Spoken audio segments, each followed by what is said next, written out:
Alrighty, my friends, so here is 5 years and $10,000 worth of content delivered to you in 10 minutes. Things that I learned the hard way through L3, L4, and L5-S1 disc herniations, through double hernia repair, through osteoarthritis in both hips at the ripe age of 21, and a lot of other injuries and a lot of depression and a lot of wondering whether I'd ever be able to train well again.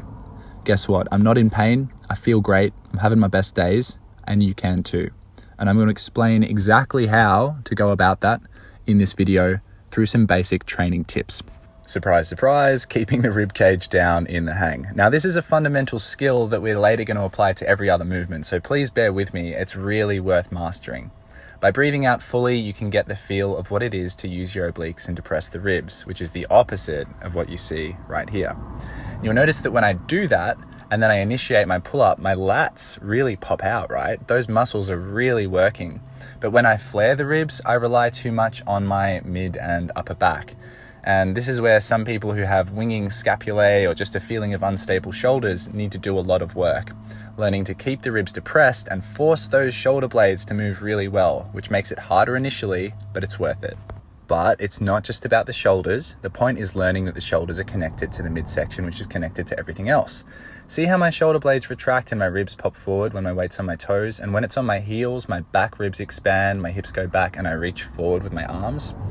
So just seeing how something as simple as shifting your weight on your feet will affect how you hold your ribs in your upper body should ring that bell in your head that says, hey, if I learn to control and move my rib cage better, maybe every other athletic movement is also going to feel better and perform better, which is why people get so hung up with keeping your weight on your heels when you squat, for example.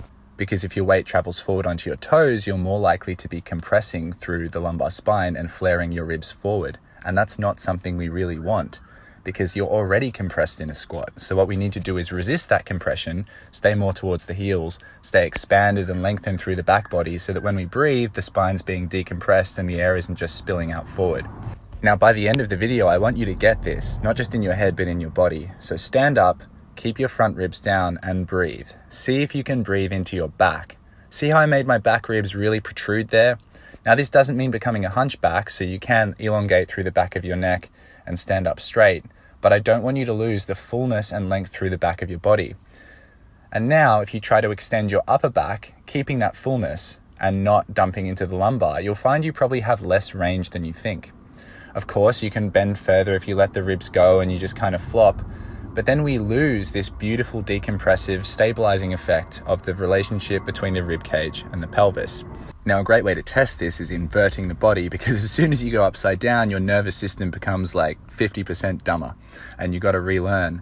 So what I'm doing is correcting from dumping into my lower back into a position where my spine is stacked, my shoulders are open. I'm finding that elongation through the side body and the fullness in the back body without the rib flare. It's exactly the same skill. In a tuck handstand, here's the rib flare, starting with my bum going over.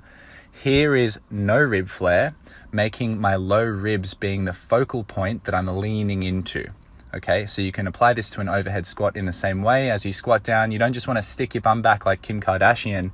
You actually want to kind of feel the fullness in your back ribs and feel your shoulder blades slide up on that nice surface into the overhead position. And here's the thing, it is not about pelvic tilt. Everyone goes like on about anterior tilt, posterior tilt till the cows come home. But guys, you're all missing something. You have to look at the rib cage more. I can still flare my ribs and have like no core control, no interior pressure to stabilize myself and wriggle my pelvis. It comes from the relationship between the two. So dropping the ribs down, keeping the rib cage stacked nicely over the pelvis in the same way the lid of a Coke can is stacked over the base of the Coke can. And then when I bend, I move, I go whatever direction I want to go in, it feels like my whole body is kind of connected through the middle. It's this whippy feeling. It's like my spine's acting like a fishing rod or a really strong rubber band. And that comes from the elongation, from the expansion of the ribs, which puts a passive stretch on the fascia and on the tissues which support our structure. Now, if you can't expand and you can't create that passive support, you end up having to create it actively through muscles. So everything is harder, and yet at the same time, nothing is as structurally sound. Now, a good way to understand this drawing in of the ribs is to breathe in fully, let them flare, grab your fingers under the front of the rib cage, and then breathe out as far as possible. And you'll notice that the ribs essentially disappear flush with the abdomen. And that's how you know that you've connected the rib cage down. So here's rotating with the flare, here's rotating without the flare. Which one do you think looks more athletic, fun, and powerful? All right, so I'm going to set myself up on my heels, and you'll notice there's a little bump in the front of my rib cage. You'll notice that my belly looks a little bit soft and my lower back looks quite tight here. I'm feeling this in my glutes a little bit, but really just a lot of lower back and a bit of hamstrings. Now, if I breathe out to establish the position, then I can breathe in fully, but keep that position and drive my hips up to the sky. And it feels like I'm shifting my hips forward of my lower ribs. There's this forward shifting effect, which helps me to expand my back and really lengthen my hip flexors. This is the same concept that you're going to want to apply if you like handstands, where rather than just always trying to get your chest to the wall and just getting those traps tighter and tighter and more tired, you're going to give yourself a bit more space. Focus on shifting the hips forward of the lower ribs. So that means ribs away from wall, hips towards, chin towards, and then just a lot of length through the sides of the body, which is exactly the same idea as the glute bridge, same idea as lifting, same idea as a pull-up, and everything else I've showed you. I'm just trying to show you different examples of the same thing, so regardless of what movement you go into, you understand how to apply it and the role that it's having. So this means to get the most out of your spinal waves, you're not just going to focus on getting a big wave, you're going to focus on not flaring the ribs. You're going to focus instead on drawing the ribs down and back towards the tailbone as the hips shift forward, thereby giving your psoas a nice juicy stretch, which you can repeat for reps on reps on reps, and thereby understanding each vertebra of your thoracic spine, because the whole purpose of a spinal wave is spinal awareness, spinal segmentation, and being able to apply that in a functional way to whatever you do. You're not going to get that if you just flare every time and have that breaking point at the same spot in your lower back. And the point here isn't to neurotically be driving your ribs down on every movement and, develop the complex. The point is to rebuild your understanding of your midsection from the very center outward. And once you understand how to integrate the ribs in the pelvis and keep yourself elongated and expanded through the back body, then you can start to look at really specific thoracic extension work, hip extension work, rotation, and all of the other movements. But you'll do so from a midsection which is really tuned in.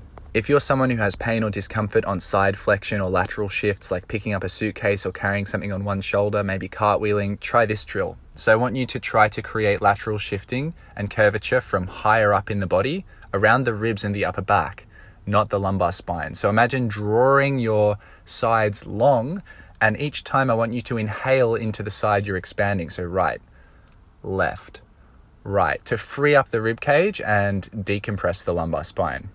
Once you've got the hang of that, you're going to move on to something more rotational, just because it's a bit more complex. So here you can see I'm kind of dumping. I'm finding movement, but again, it's kind of coming from my lower back purely. And if you've got an aggravated lower back, then that won't be the way you want to go. All of your awareness is probably going to be sitting quite low, because if you're in pain, that's where your sensation and your movement is going to be focusing on. It's like trying not to focus on something that you're afraid of. It just doesn't really work. So what we need to do instead is just channel that light of consciousness higher up into the body towards the rib cage. Moving the hands there can be a great way to bring in that tactile sense. And as you get better, you can kind of use the hands less, because you'll know what you're doing. You'll know how to expand and lift one side, or to sort of sit into the back and breathe in air into particular spaces. But you're always looking for elongation and space, not compression, not shortening. So focus on the long side, focus on where you want to expand and not what you're afraid of doing. And then, of course, you bring in the shoulders, you bring in the lats, because it's all connected. If you've got tight lats, you're not going to be able to rotate well. You're not going to be able to do this kind of sexy belly dance shit. So yeah, focus on the ribs. Put your fingers there. Wear a heart rate strap. Definitely don't underestimate the power of touch to redirect your focus from one part of the body to another. It's a fantastic way to adapt quickly, because your body's always better at responding to things it feels than things that you're trying to think about and sort of control from a top-down sense. If you've made it through this far, you are an absolute legend. Thank you. I really hope this has helped you. And if anything is still unclear or you need support or guidance, just head to attuned.space and hit the big black button that says book a call.